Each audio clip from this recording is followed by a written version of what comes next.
Welcome back to V-Rule. We got some things to talk about in the Pokemon hobby, just some little headlines basically that I wanted to quick review with you, all the way from being able to predict where it might be safe or not to be getting Terastal Festival, and also a little bit of sidebar on the Prismatic Evolutions situation. So let's dive in. I'm going to start off with Terastal Festival. The booster box, they're Japanese, there's 10 packs, there's not a whole lot in there. You can easily go in and start weighing packs, especially with Japanese packs.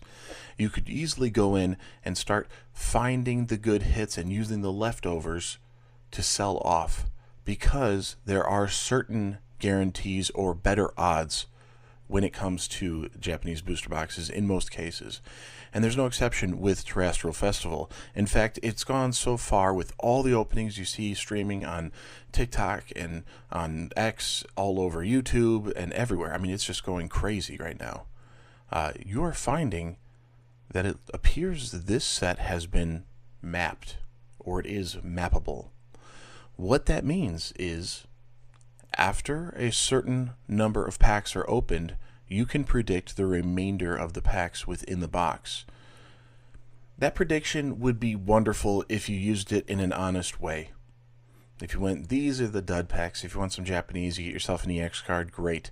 They're only $3 a pack or $2 a pack or whatever it ends up being because of the market value. However, people are not that honest. They're kind of slimy for the most part. And if that is the case, they can predict where the SAR card lives. That's a special art rare. We do SAR in English, special illustration rare. They can predict where that card lives within the box, pull that pack, open it to guarantee they have the hit, and the rest are worth giving out at a much more ridiculous price of loose packs at $7 or $8 a pack, whatever it ends up being, just to take it as a profit, knowing they've already gotten the good stuff out of there. Now, we've seen this kind of thing before. We've seen in other packs that you could look at the Celebrations promo for the Classic Collection and using just a lighting technique through it / reflecting on it to predict and see what kind of card is inside. This kind of stuff is not new to the hobby, but there's a resurgence of this going on because of Surging Sparks. Because of Prismatic Evolutions, we are seeing scalpers out and about like crazy. We are seeing things selling off instantly. I don't know if it's really a lot of people waiting in there faster with their fingers, or if it's a bunch of bots. It could be an assortment of things. It could be a little bit of everything going on. And I'd like to think that it really is just popular right now, and people are going crazy. And if you've been a part of the hobby before for a few years, you've seen this before. If you're back, be careful. That's all I could say. Be careful. I recall buying a Charizard Reshiram Gold box, but I got it on eBay. I actually got 2 of them, and everything was opened and ripped through, resealed, no hits, garbage packs inside. Absolutely terrible. It wasn't a deal that was too good to be true. It was pretty much on market, maybe a couple bucks less. So at the time, I took the shot, and I got burned. It happens. It happens to a lot of us, where we go for it and we end up getting burned. Learn from that mistake, and if you see a deal that's too good to be true, just know that it probably is. If you see loose packs of Terastal Festival, I would steer clear, completely steer clear of this. The SARs are mostly in the last pack of every box, and when the first pack contains an A spec, the SAR is 100% in the last pack. So if you open up a pack or box and that first one is an A-Spec card, you can go to the last pack, pull your SAR, and now you have 8 packs remaining that you can sell off and be okay with. There are not Master Balls in every single box. With Pokemon 151 for the Japanese side, there was a Master Ball card in every single box. For Japanese of Terastal Festival, not guaranteed. You could get a Master Ball and then 2 reverse hollows with the Pokeball there, or you could get 3 reverse hollows. It is mappable. Be careful. That's all we can say. I mean, there are actually lots of videos on this. There's a lot of different articles on this, but I just want to point out that this is a risk to the hobby, especially when there's a boom. On a lighter note, check this out. The Pokemon Horizons, a more recent episode, has introduced a new Pokeball, and it's got this steampunk vibe. I don't know if this particular Pokeball has a name, like a dive ball or a love ball, that kind of thing. I don't know if it has a name yet. I'm sure it does, actually, because why would they introduce it without it having a name? But I don't know the name of it. Just saw this pop up on X the other day, and I thought it was interesting for the fact that we review art on this channel so often, just taking it a step further and this version of a Pokeball having a little bit more of an artistic flair to it. It actually looks like an earlier version where the technology is a little bit more chunky. It's a little bit more mechanical. And it just creates an interesting storyline. I have not seen this episode. Someone has encouraged me to go and watch Pokemon Horizons. I don't know if I'll make the time for it. You know how it is. You got life, you got kids, you got work, you got this channel. It's a lot to keep up on, and, I have plenty of other garbage that I probably shouldn't be watching anyways. And I have a bunch of books to read, so I have so much that I'm pulling my attention to. I don't know if this one's going to make my list. Have you been watching Pokemon Horizons? Maybe you can use that in your comment down below. Maybe you can use it in your comment in the correct video, which is this video here. What am I talking about? If you make a comment on this video, that means you're entered to win this, the Pokemon 151 poster collection. That's pretty sweet. They're going out to one lucky subscriber, and we're also doing 2 3-pack blisters of Surging Sparks, as well as 5 Pokemon mystery card lots, going out to 8 winners. All we got to do is reach 4,000 subscribers. It's not a big ask. Go to that video, leave your comment there. I know you're entered to win. Leave a like on this video. Leave a comment on this video and subscribe to the channel. It's very simple to be a part of this channel. Few clicks, few little letters, and you're off to the races for your chance to win some 151. Speaking of art and speculation, I don't know if anybody's been playing the Pokemon Pocket card game. It's interesting. It's okay. I've dabbled with it a little bit. I don't know if I'm really that deep into it. I'm definitely not spending any money on it. It's not worth it. However, this was just a rendition of the Gyarados, and someone had put it to, what if this was a shiny? First of all, that would look fantastic.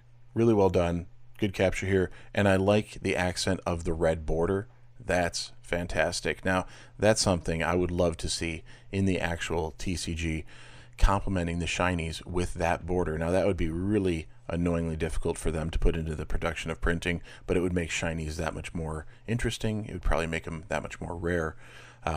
So they don't currently exist as far as I know, but if they existed, what odds would you feel is fair to pull them? I don't know. I can't pull anything in the free packs that I do, the 1 or 2 that I get per day.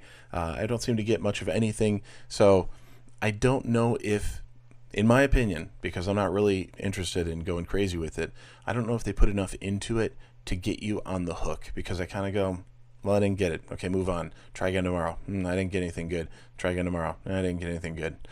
Okay. I'm not going to spend money to see a bunch more where I'm not getting anything good. It should be not easy, but easier to have a chance at it. If you played the game, let me know. See what you think of it, because I'm not super impressed, but also I'm not a big video game guy, and that's just the way I grew up. I never had a game console. I never really cared about video games, so I'm a weird one. Never owned a PlayStation or an Xbox or anything like that. So sorry, I'm goofy like that, I guess, and that's okay. But not super fan of it, but I thought the artwork, the rendition here was really cool. That red border just makes it for sure. Going into Prismatic Evolutions, how disappointing. I posted about this the other day, and the fact of the matter is Jousted Cards usually has pretty good prices on things, MSRP or less. They're not often higher. Now I understand Prismatic Evolutions is going crazy, and the ETBs right now are going for $100, $110. I've seen $150 on the box already. Just the regular ETB. This is obviously ridiculous. MSRP is $49.99. Maybe in some big box stores it's going to be, $54.99, a little bit higher. Calm down, people. Calm down. I was eagerly waiting. They had a countdown. Here it comes. We're going to go. It's live. Go. Refresh. What do we got? Yes, it's all there. Add to cart, add to cart, add to cart, add to cart, add to cart, add to cart. Wait a second. $75? I don't want that. I'm not going to pay $75 for that. Nope, that's double. You're getting 3 packs for $30. Why wouldn't you just do the 18 for 3 packs? Because of these promos, because of the poster? That's not enough for me to justify doubling the price. So no, not into that. $40 for the binder and 5 packs. We're kind of in the same boat here. This has 9, so 75. 40 for 5. You're pretty close there. Not for me. Not gonna work. I know you get the binder. Yeah, it's not that impressive. When 151 came out, the binders, do you want to know what happened? Everybody ripped these open. They were selling the loose packs, or they were opening them to sell singles, or whatever they were doing. And then the binders were selling for $3, $4 as add-ons for so many shops. Just tons of binders, tons. I picked up like 6 of them at like $3 each because I was like, well, it's a binder at a few bucks. Like, why not? And now you go and get the binder itself, and it's going for $30, $40, just the binder. Ridiculous. So calm down, people. Calm down. I was trying to justify these. I was trying to justify it. They're $15 for MSRP. $18 isn't too much higher. I just want to lock something in. It was that creep of fear of missing out, that FOMO feeling overcoming me. I don't want to miss out on this. I got to get it. Come on, let me just get a little taste, right? It's a drug. This stinking hobby is a drug. Don't do drugs. Don't buy these prices. Don't get addicted to Pokemon. It's not worth it. Find your lane, figure out your collection, enjoy the hobby, because if we're all at each other's throats over this stuff, if we're punching people in Costco's to try to get some mini tins, something went wrong. You are not going after the right stuff here. You're in it for the wrong reasons, and it's absolutely ridiculous to let this overpower the other areas of your life. It's not worth it. Now, I was lucky to get the allotted allocations on all of the Pokemon Center releases. I was lucky enough to lock those in. Okay, great. I have something coming to me. That's a good start. The set's already so hot, it's not even really that exciting to want to open it, because we know keeping it sealed is going to do better anyways. So now I'm in this position of, I want the set, but do I even want to open anything at this point? I mean, if you're starting out at these inflated prices, where is it going to go from here after things start getting ripped? Or are we going to see an abundance of SARs? Are we going to see an abundance of all these evolutions that they're really not that amazing? I saw a little clip out on X the other day, and it was just showing how many of these evolution SARs out of the Terastal Festival set has been pulled, and the price points are just really steadily mid-prices. $23, $24 per. That's awesome. I'd rather go get 3 of them for the $75 instead of 1 box and probably not pull any. You know, that's where I'm looking. If Prismatic Evolutions, has some sort of trend to follow from Terastal Festival, I would hope that it does, because 151 followed similar trends. However, this is the first time we're going to see a Master Ball introduced into English. That is blowing things up. If things stay the same, we're not going to see any illustration rares. We're only going to see special illustration rares. That's a new problem to overcome.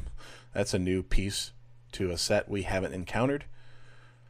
This is different for sure, and it's a predecessor to the new Rocket set, to the Trainer set, the Ends Rashiram comes to mind that we've been seeing some sneak peeks of. 2025 is going to be crazy, but don't let it be a problem for yourself. Other people, they're going to have it. They're going to be a problem. Don't fall into this. It's just not worth it. I'm going to try my best to see if I can track down some pre-sales at MSRP or better. It's not looking great, especially when a pretty reliable store like Josh's Cards can't do it. Disappointing, but I'm not going to knock them. They could have easily gone with the $100 and it would have sold out. They could have easily gone with $24 here and they would have sold out. So they could have scalped it for more. And that's the difference. People ask, like, oh, you know, scalpers, investors are the same. They're not. There's an ethics behind it that makes the person different. Scalpers would take as much as possible right now, and they easily could have. So I got to give them props for not diving that deep into the scalper realm. It's like a scalper light. They're jumping off of the demand of the product. And because there's such demand, there's so many storefronts that are getting it. Storefronts that have not sold Pokemon cards before are going after this set from their distributors to sell it. Because of that, while the allocation is similar to other sets, it's less per storefront. They are going to have less profit to make off of these sets. So don't flip out. Don't FOMO. Be vigilant. Be polite. And just try. Try your best to find it, but don't lose your mind in doing so. Interesting. Some of the things were interesting. This is interesting. 151? Who doesn't love it? All right. And I know people are punching each other in Costco for it. So all you got to do is comment here. Even if it's a throwing a fist, don't do that, please. Even if it's just something, thank you for the info, love the channel, whatever it is, hate the channel. If you say that, you're commenting, I guess. Okay, fine. I'm not going to knock you. 151 poster collection going out to 1 lucky subscriber, 2 3-pack blisters of Surging Sparks, and 5 Pokemon mystery card lots. I said earlier in the video exactly what you need to do, so just go do all that. But of course, make sure you like, comment, and subscribe to the channel. I post 7 days a week, so I'll see you tomorrow. Peace.